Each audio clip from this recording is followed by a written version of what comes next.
Bhawanipur seat Mamata Banerjee को शुभेंदु अधिकारी हराते हैं। ममता बनर्जी सिटिंग सीएम हारती हैं। क्या बीजेपी ने उन्हें हराने के लिए किसी विशेष रणनीति का प्रयोग किया था?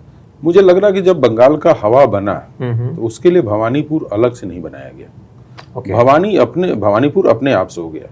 पिछली बार भवानीपुर से जब वो उपचुनाव लड़ी थी तो वहां पे लोगों ने मुख्यमंत्री को चुन रहे थे, एक विधायक को नहीं चुन रहे थे, क्योंकि वो पार्टी जीत हो गए, बाई इलेक्शन में जीत कर आई थी। पहली बात। दूसरी बात था कि उन्होंने शुभेंदु को जाकर नंदीग्राम में दिया था चैलेंज में, तो शुभेंदु हार गए थे। अब उन्होंने क्या किया कि जब नंदीग्राम में शुभेंदु ने ये चैलेंज दिया कि मैं आपको हराऊंगा, और उस चैलेंज में वो विजयी हुए। इस पूरे प्रकरण को आप देखेंगे तो अभी जिस तरीके से चर्चाएं हो रही थी, बंगाल में एक चीज था कि लोग इस बार जो पूरे माने चुनाव के बंगाल का जो इतिहास रहा उसको बदलना चाह रहे थे। लोगों ने इंडस्ट्री तो चुना ही, लोगों ने डेवलपमेंट के नाम पे दिया ही, बंगाल में एक बदलाव के लिए तो दिया ही, लेकिन चुनाव का जो गुंडागर्दी था उसको भी इस बार बंगाल के लोगों ने तोड़ा है। क्योंकि ये 60 सालों से देखते आ रहे थे कि मेरा चुनाव में नाम होता था और हम वोट नहीं दे पाते थे। चुनता वही था चाहे जिसकी पार्टी की सरकार होती थी, वो चाहे गुंडे के द्वारा कराए चाहे किसी तरीके से कराएं, उनका सिर्फ नाम होता था, चुनाव के वोटर लिस्ट में नाम होता था, वोट वही चुनते थे जो सरकारें होती थी। इसमें एक बदलाव लाने की लोगों ने कोशिश किया और सरकार ने उसकी व्यवस्था की, यानी इलेक्शन कमीशन ने उसकी सारे अरेंजमेंट को किया कि भाई किस तरीके से आपके अंदर जो भय व्याप्त है उसको मैं समाप्त करूंगा। और चुनाव आयोग के इस भरोसे पे बंगाल के जो भद्र लोग थे, जो 2021 में पोल नहीं कर पाए थे, 2024 में नहीं कर पाए थे, इस बार खुल कर आए थे। और ये साफ दिख रहा था कि जहां पे कलकत्ता सबसे भद्र लोगों का वो एरिया था, 11 में से 11 सीटें टीएमसी जीत गई थी 2021 के आंकड़े में। वहां पे 62% पोल हुआ था, इस बार 90% पोल हुआ। 28% पोल यदि लोग करने आ रहे थे तो सरकार के पक्ष में नहीं करने आ रहे थे, उस डर के पक्ष में करने आ रहे थे, जिसको भय बना के रूप में आप पोल नहीं करने दे रहे थे। वो भय दूर हुआ और उन लोगों ने कहा कि अब चलो हम पोल करते हैं और वे चलते हैं। उनके जितने परिवार के सदस्य थे, यूथ थे जो बाहर चले आए थे, बंगाली बड़ा अपने क्या कहेगा पुराने चीजों से बड़ा उनका लगाव होता है, उससे वो अलग नहीं होना चाहते थे। लेकिन जब बच्चे बाहर गए पढ़ने के लिए, जैसे अभी 50 लाख लोगों के जो रोजगार के रूप में बाहर गए हैं, तलाश करके वहां नौकरी कर रहे हैं, तो एक अच्छा अनुभव लेकर आए थे।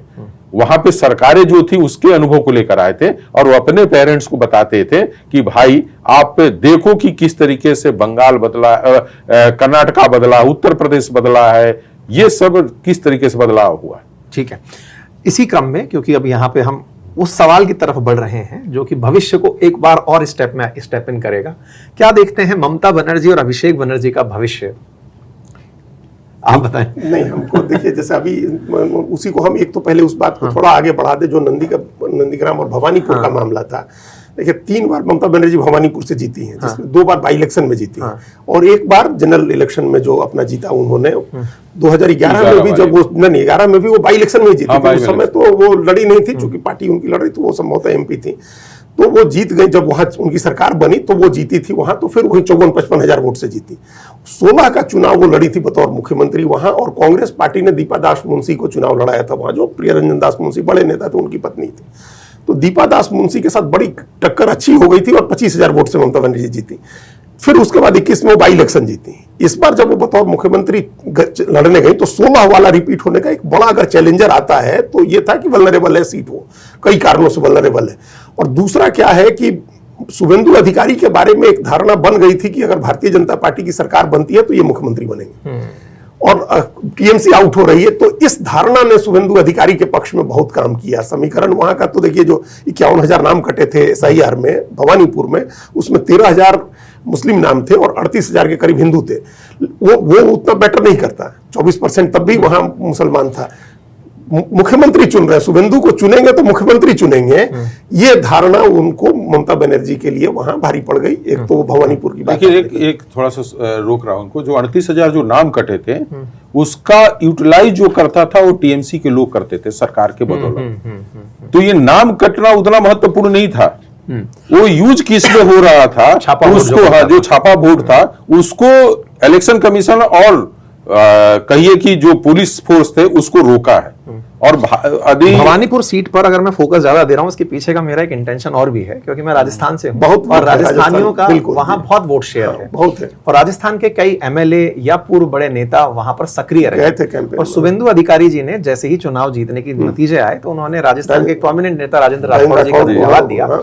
तो ये अपने आप में दर्शाता है कि वहां पर इस बात को भी देखा गया कि कौन से लोग यहाँ पर रह रहे हैं, प्रवासी जो यहाँ पर हैं, चाहे गुजराती हैं, चाहे 55,000 गुजराती हैं। हाँ, तो उनको जो भय था उनके भीतर कि कल को, क्योंकि मैं इसके बारे में थोड़ा जानकारी जुटा रहा था, तो जानकारी निकल कर ये आ रही थी कि गुजराती और राजस्थानी अगर वोट ना दें तो वहां पर वार्ड लेवल तक के भी जो पार्षद हैं वो उन लोगों को चिन्हित करके, कभी किसी के सामने सीवेज का नाला खोल दिया, कभी नाली का पानी फेंक दिया, कचरा नहीं उठाया, थ्रेटन किया। मतलब पिछले चुनावों में भी अगर किसी घर का ये जानकारी लगी कि ये वोट देने नहीं गया और दिया तो ये टीएमसी के विरोध में दिया, तो उसको भी वो बहुत बुरी तरह से परेशान करते थे।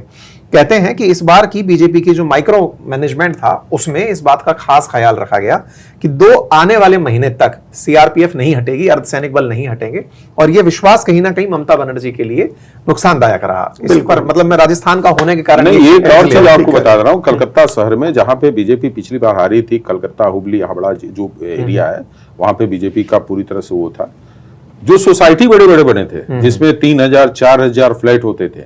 जब हम लोग वहां के रेसिडेंस वाले से मिलना शुरू किए, उनके अध्यक्ष बैठते थे और लोग बैठते, वो लोग बता रहे थे कि सोचिए कि ये पूरे बिल्डिंग में मैपिंग किया हुआ है कि कौन से भारतीय जनता पार्टी को वोट दे सकते हैं, और नीचे सोसाइटी के अंदर नीचे टीएमसी के गुंडे बैठे और वो बताते थे कि दादा आपको नहीं जाना, आपका पोल पड़ गया। और इस बार क्या हुआ था कि इलेक्शन कमीशन ने उस सोसाइटी के अंदर फोर्स लगा दिया था। यही नहीं किया था, जहां उसको शंका हो गया कि ये फोर्स के बाद भी नहीं आएंगे, तो सोसाइटी के अंदर पोल बनाया गया, पोलिंग बूथ बनाया गया। तो कहा गया कि पिछले 2021 में जो गलतियां सारी दिखी, वो सारे इलेक्शन कमीशन ने उसको दूर किया, और उसमें केंद्र सरकार की जो होम मिनिस्ट्री है उसने सहयोग किया कि आपको जो भी फोर्सेज होगा वो मैं आपको प्रोवाइड देने के लिए तैयार हूं। तो 2,40,000 यदि फोर्स गए हैं, तो सिर्फ सरकार ने डिसाइड नहीं किया होगा, इलेक्शन कमीशन की भी बहुत बड़ी भूमिका होगी कि भाई हमें इतने फोर्स चाहिए और इतने फेज में 5 फेज नहीं कराकर एक पहला चोट वहां पे दिया गया। 68 लाख जो एसआईआर में जो शुरुआत वाला कटा था, वहीं से डिसाइड हो चुका था कि ये पोल एक तरफ ऐसे जा रहा है। तो ये जो 61 लाख 68 लाख जो पोलर थे, ऐसा नहीं था कि उनका पोल नहीं होता था। फर्क यही था कि हर बार टीएमसी के लोग देते थे, इस बार और जो प्रवासी भी गए उसके बारे में भी बड़ा चर्चा है कि भाई इतने लोग जा रहे प्रवासी, इस बार तो टीएमसी को वोट देंगे, चूंकि उनको लग रहा है कि एसआईआर के कारण मुझे देर से बाहर है।